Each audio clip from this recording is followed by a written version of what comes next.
This is the Big O Show. This is the Big O Show. All right, there he is, the man, the myth, the legend. You're at the practice rink. Is that what you're doing?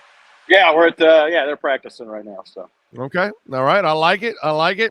What hat you styling? Because I can't see from here. Hickory Hickory. Nice. I like it. All right, very nice.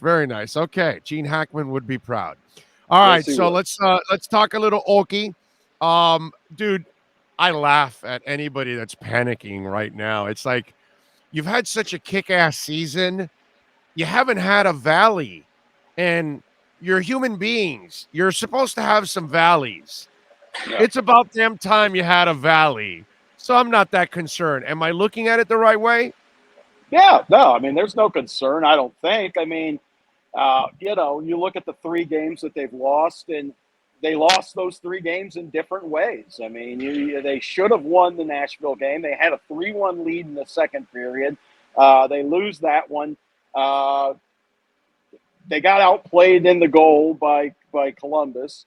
That was just that you put that on the goalie for sure. Yeah, that dude was awesome that night. And Saturday you can kind of blame the goalie too. I mean, that's Edmonton only puts up 22 shots and Bob lets in 4. It is what it is. Yeah, no, I'm with you there, man. It's one of those. So, how's the attitude of the players right now? Are they? I don't think they're concerned either. No. I would imagine they might be a little pissed off because there's a lot of pride in the way they've played this year. So they might be looking at themselves and they're not really happy with themselves right now. Am I reading it right? No, I mean, yeah, they've got a lot of pride in what they do in the game that they've played all season long. They feel that they are legit contenders and they want to be looked at that way. And, when you lose 3 games in a row at home, I mean, they've doubled their home losses in 1 week for the season. So, yeah, they're feeling a little bit. But, you see them in practice. The practices have been good. They've been able to kind of get back at it. And they got a game on Thursday against Ottawa after having 4 days off and a couple practices in between. So, they should be fine. I don't think that there's any cause for concern. This team knows where they're at. They're in the playoffs. I mean, these are the dog days of summer, if you will. And they're in first, they're right there. They're fine. Yeah, no, I'm with you there. Now, if I can add some kind of a concern, the backup goaltending position are we going to? Okay, so that's what I'm saying. So is it more about just they want to keep seasoning the kid, and then he's going to come back for the playoffs? Is that the plan, or is there any plans on acquiring a veteran to help back up Bob? How is this goaltending position and the backup going to be handled? The way I see it, I think the next time the backup needs to play, Spencer Knight will be here. I mean, I think that they're just keeping Spencer Knight down in Charlotte. He's getting his starts. He's getting his game time in. And Jonas Johansson right now got his look, was not very good. And he's basically the practice goalie right now. And that's the way it looks to me. The Panthers wouldn't say anything like that, of course, but that's the way it looks to me. Spencer Knight will be here soon enough. Okay. I haven't looked at the schedule, but there'll be some back-to-backs coming up. I would think that Spencer will be back for that. I don't know that you can have Jonas Johansson go back out there. He was that bad against Columbus. He was that bad. I mean, he wasn't even close to making stops. No, I know. I saw it. There were shots where it was like I could have at least gotten a glove out there, and it just, there was some bad. That was some, not very good goaltending. No. I know. That's why I had to ask. What's the big picture of this one? Overall. And let's not forget. I know everybody's talking about Florida getting a veteran goaltender, and that's fine. They've got Chris Gibson down in the minors. He was the backup in Tampa Bay the last couple seasons. Doesn't have a whole lot of NHL experience, but he could be your number 3 goalie going into the playoffs.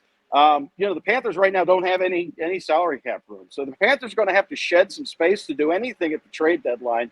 And I know they've got a wish list. Yeah, they wouldn't mind bringing in, Marc-Andre Fleury, of course. but they can't because of the salary cap. So yeah, and you're so loaded also offensively because I mean, George, that's the other thing about like back in the 90s when they had that little run, Beezer had to be so golden every single night because they couldn't score with a fistful of dollars in a whorehouse, but now being the goaltender and let me tell you, that's a little bit of break on Bob. You don't have to be great with this offense every single night. That's how explosive the Panthers are. yeah, but it changes, as the season gets longer and longer. When we get into the playoffs, you're not going to have these 7-3, 7-4 games. And if you do, it's a rarity. You see them sometimes. But the Panthers are going to have to tighten up defensively. The Panthers are going to have to get solid goaltending, whether it's Bob or whether it's Spencer Knight, when the playoffs start. But that's months away. So, they've still got 30-something are there games any left. concerns with Bob that at times there'll be a little greasy goal that gets in every once in a while? Yeah, we'll see. I mean, I think the last couple games Bob hasn't been very good. I don't know. Maybe he's got some stuff weighing on his mind. Who knows? But we'll see. I mean, I think Bob has been very good this year, much improved over the past 2 seasons.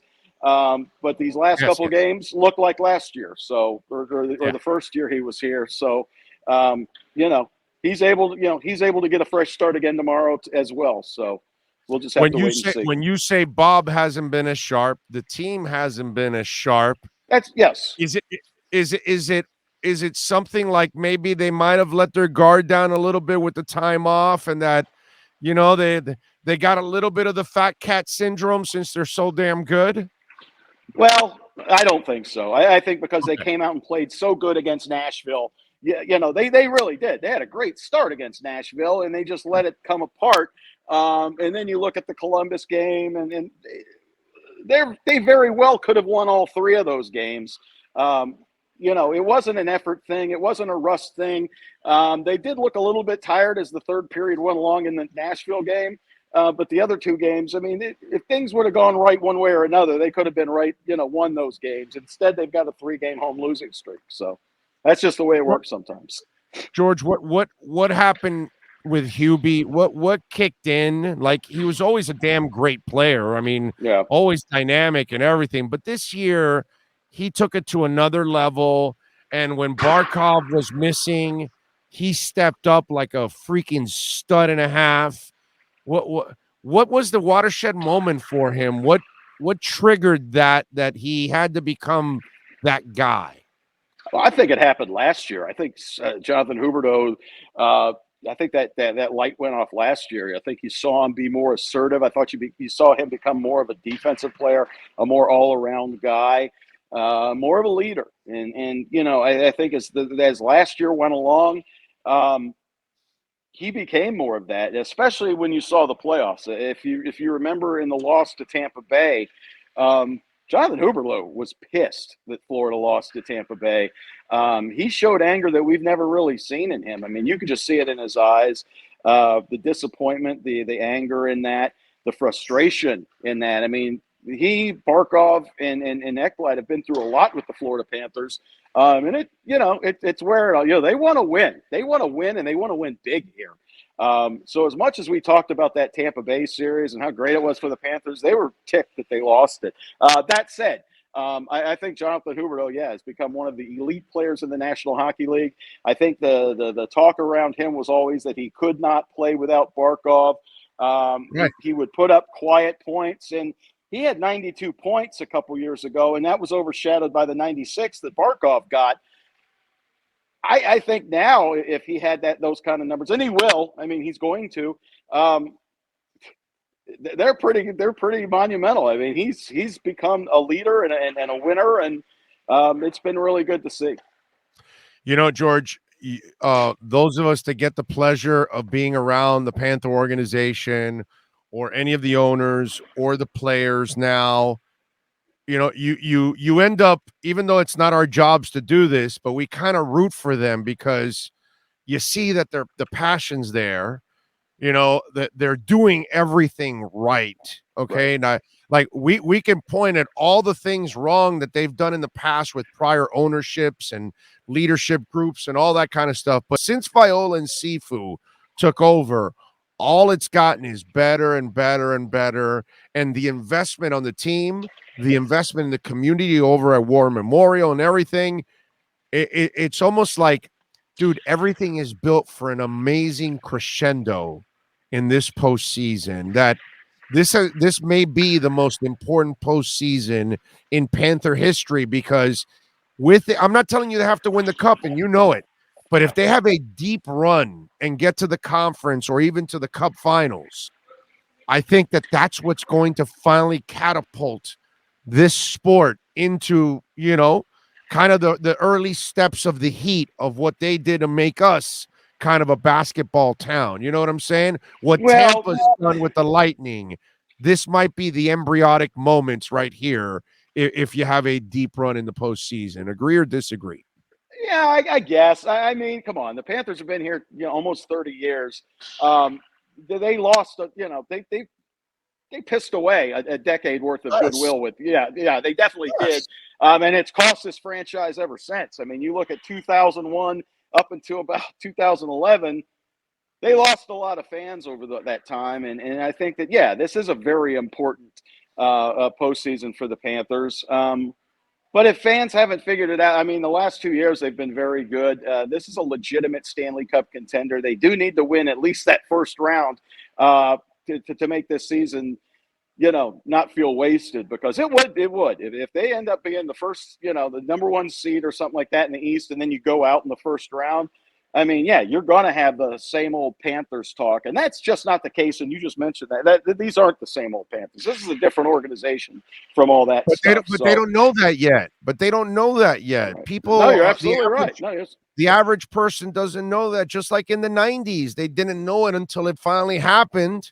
Right. And then, you're going to practice to cover it, and you walk out of Pompano, and there's 300 people waiting for autographs. And you're like, holy shit, what the hell is going on here? And so it was fun for sure. Yeah, that's what I'm saying. So I just feel like this is the off season. This is the postseason that can be that finally that springboard to kind of make them more of a household name, let's just say, in South Florida for the average to less than average fan, I guess. Sure. Yeah, I would think so. I think the longer of a run you make, the more fans you make along the way. This is definitely and you see it in every market when it comes to hockey. As the playoff rounds, people start watching more and more.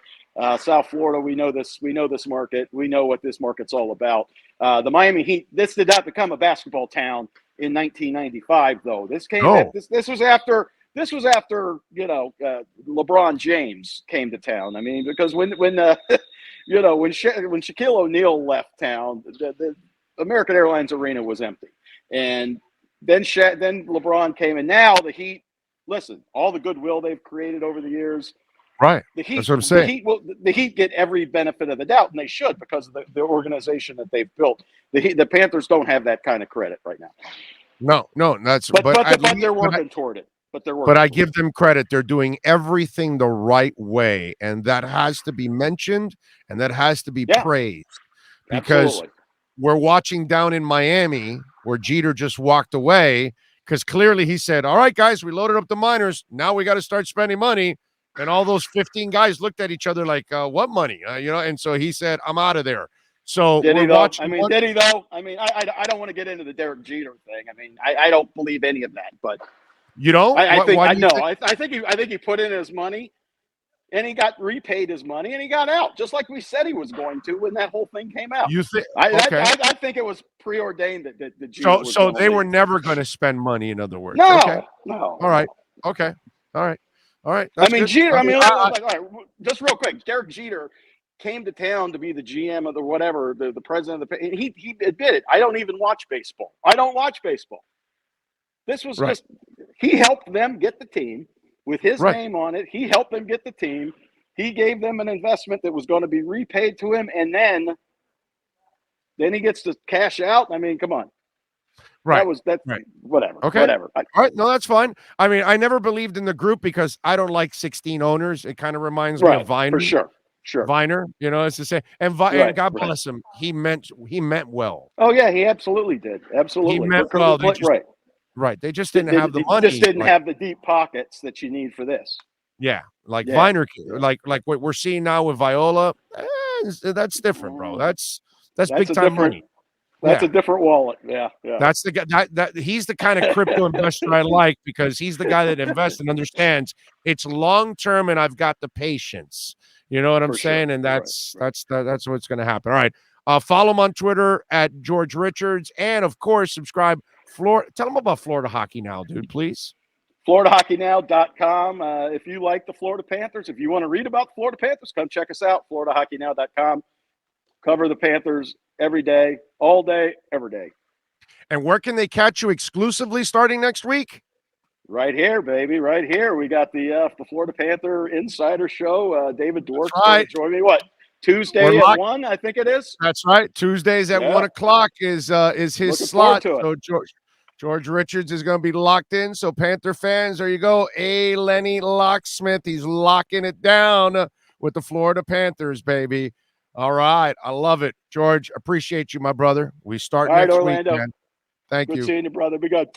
You got it. There you go. The great George Richards, baby. We love him. And we love the Panthers. We do. We do love the Panthers like crazy. I've always